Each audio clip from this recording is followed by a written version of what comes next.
इस वर्ष का कुल बजट अनुमान 3,47,579 करोड़ रुपए का है। 3,16,895 करोड़ रुपए से 30,694 करोड़ रुपए अधिक है। यह निश्चित रूप से बिहार की आर्थिक तरक्की, ग्रोथ और आने वाले समय में मजबूत आर्थिक संरचना को दर्शाता है।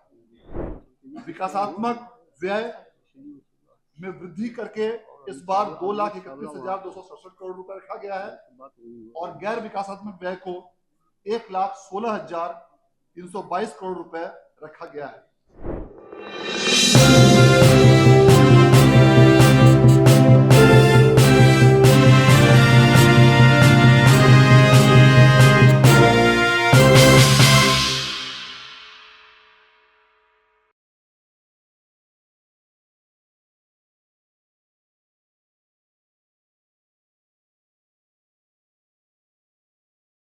माननीय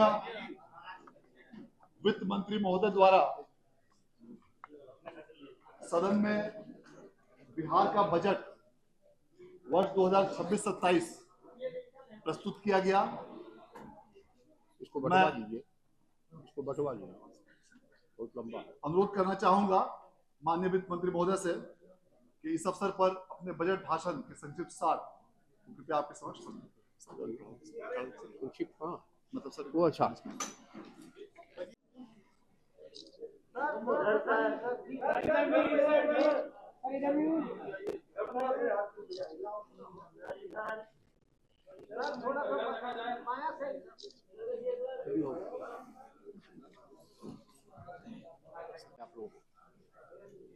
धन्यवाद सर। माननीय वित्त मंत्री महोदय के निर्देशानुसार इस बिहार बजट 2026-27 के प्रमुख बिंदु इस प्रकार हैं। इस वर्ष का कुल बजट अनुमान 3,47,579 करोड़ रुपए का है, जो पिछले वर्ष के 3,16,895 करोड़ रुपए से 30,694 करोड़ रुपए अधिक है और यह प्रतिशत में पिछले वर्ष की तुलना में 9.685% ज्यादा है। अर्थात इस वर्ष का बजट एक मिनट हेलो वित्त सचिव बात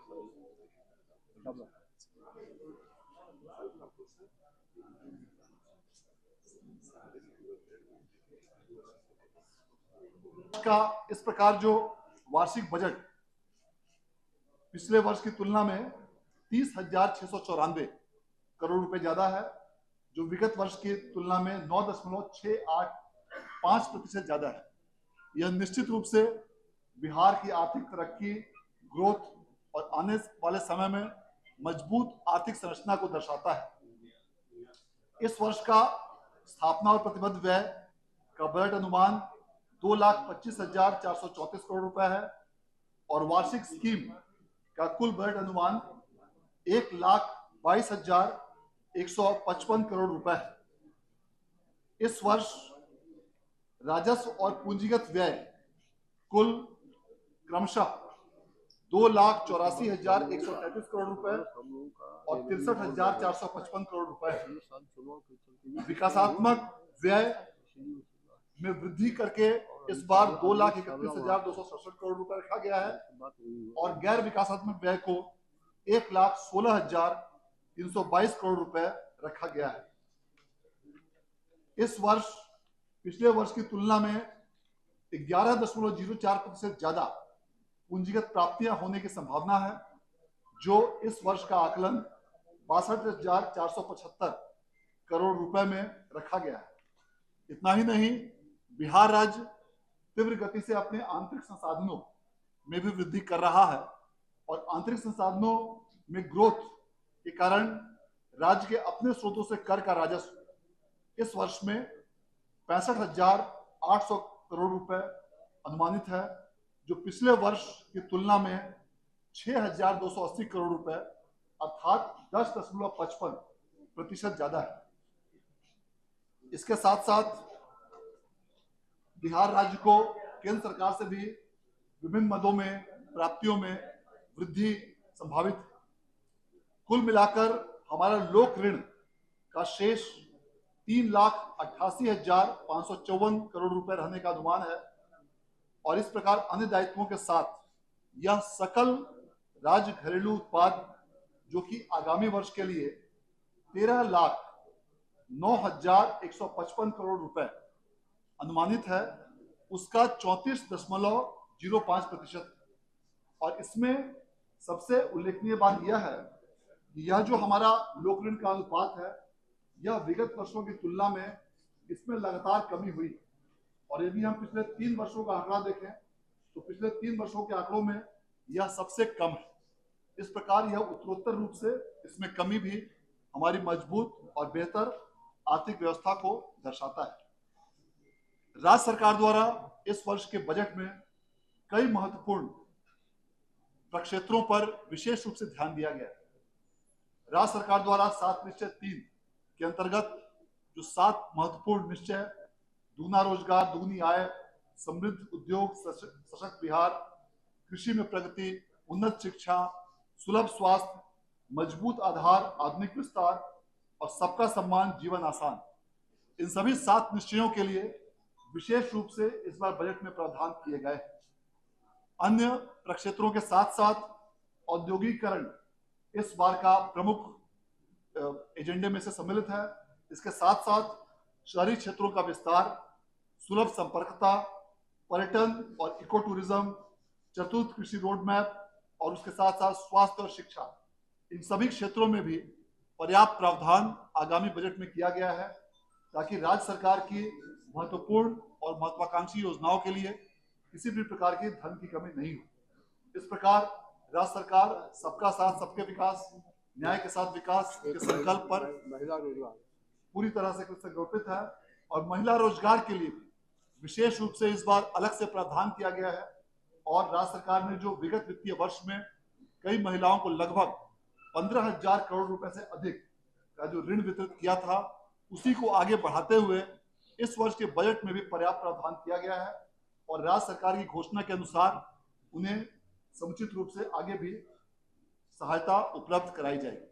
मैं इस बजट की तैयारी के लिए और इस बजट के संपूर्ण मार्गदर्शन के लिए मैं माननीय वित्त मंत्री महोदय को हार्दिक उनके प्रति आभार व्यक्त करना चाहता हूं कि आपके दिशा निर्देश और तत्वाधान में इस बजट को बेहतर रूप से मनाया गया। आप सभी लोगों का बहुत बहुत आभार।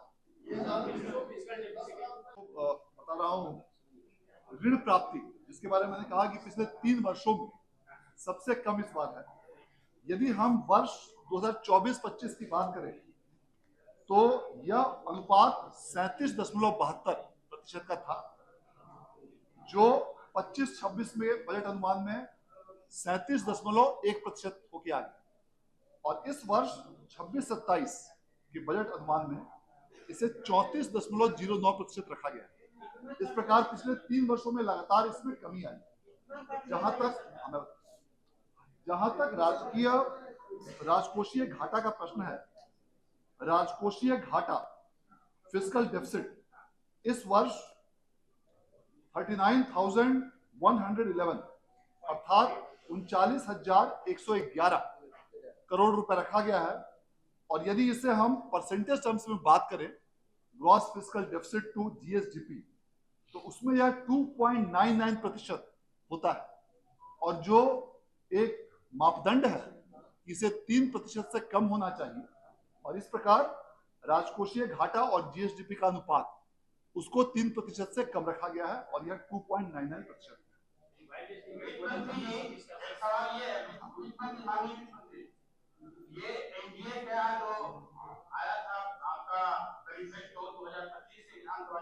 को जो पहली बार जो दिया गया है वह उनको ग्रांट के रूप में दिया गया है जो 10,000 रुपए की राशि है। नहीं देखिए, जो 10,000, अब जरा सुनिए, 10,000 रुपया दिया गया है उनको इसके लिए कि नए उद्योग लगाने के लिए वो प्रारंभ करें, प्रयास करें। ये बेसिक एक्सपेंडिचर जो है ये सरकार के द्वारा आगे जब उद्योग धंधा लगाने का काम करेगा तो 2 लाख रुपये का और अतिरिक्त ऋण की सुविधा दी जाएगी। 10,000 रुपये रिटर्न भी है। हाँ? 10,000 रुपये रिटर्न भी करना क्या? है। सरकार को 10,000 रुपये रिटर्न भी करना है। नहीं रिटर्न करने की कोई बात नहीं, कोई रिटर्न की बात नहीं, नहीं, वापस करने की कोई उसमें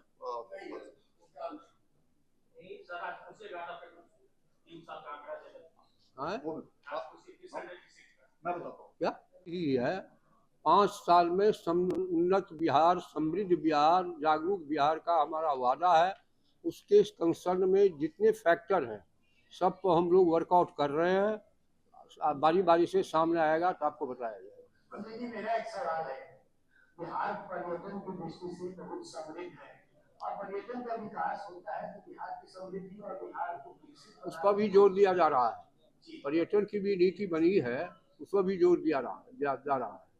और उसमें आप लोग को जानकारी दे दें अतिरिक्त रूप से। विभाग वाइज जब बजट आएगा तो असेंबली में आपको सारी चीजों को बताया जाएगा। और एक इको टूरिज्म सोसाइटी का भी गठन अभी राज्य सरकार ने पिछले कैबिनेट में किया है और वह भी विशेष रूप से इस और कई एक कमिटियां बनी है, कई एक चीजें बनी है जो नई चीजों को करेगा, वर्कआउट हो रहा है। आप लोगों को बारी बारी जानकारी 12th फिनांस कमीशन और 13th फिनांस कमीशन 12वें और 13वें वित्त आयोग तक ही ये अवार्ड का सिस्टम था। 14वें वित्त आयोग से ये अवार्ड के सिस्टम केंद्र सरकार द्वारा बंद कर दिया गया। इसलिए बिहार ही नहीं बल्कि देश के अन्य राज्यों में भी अब इस व्यवस्था को फॉलो नहीं किया है। लेकिन उसके बावजूद जो FRBM एक्ट के अंतर्गत जो भी हमारे ये लिमिट है और सिर्फ बिहार के लिए नहीं पूरे देश के लिए, हमें यह बताते हुए गर्व हो रहा है कि बिहार उसको पूरी तरह पालन कर रहा है। और उसके पालन के फलस्वरूप केंद्रीय स्तर पर भी और जब भी यहाँ पर वित्त आयोग का दौरा हुआ है इस चीज के लिए बिहार को अप्रिशिएट किया जाता रहा है कि हम अपने FRBM एक्ट के अंतर्गत अपने लिमिट्स और दायित्वों को हमने बखूबी अपने निर्वाह किया।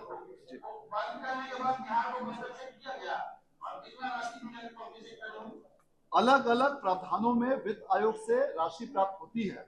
पिछले बार 4 अलग अलग मदों में ग्रांट्स मिले थे, जिसमें कि ULB पंचायती राज के लिए ग्रांट, अर्बन लोकल बॉडी के लिए ग्रांट, हेल्थ का ग्रांट और डिजास्टर का ग्रांट। इन ग्रांट्स के अंतर्गत जो मापदंड निर्धारित किए गए उसके अंतर्गत केंद्रीय वित्त आयोग से हम लोग को राशि प्राप्त हुई।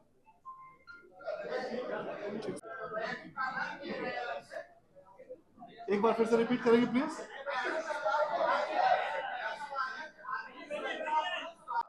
अभी आपको फाइनेंस सेक्रेटरी ने बता दिया कि GDP का कितना तक हम ऋण ले सकते हैं, उसमें कोई कमी दिक्कत नहीं। ठीक।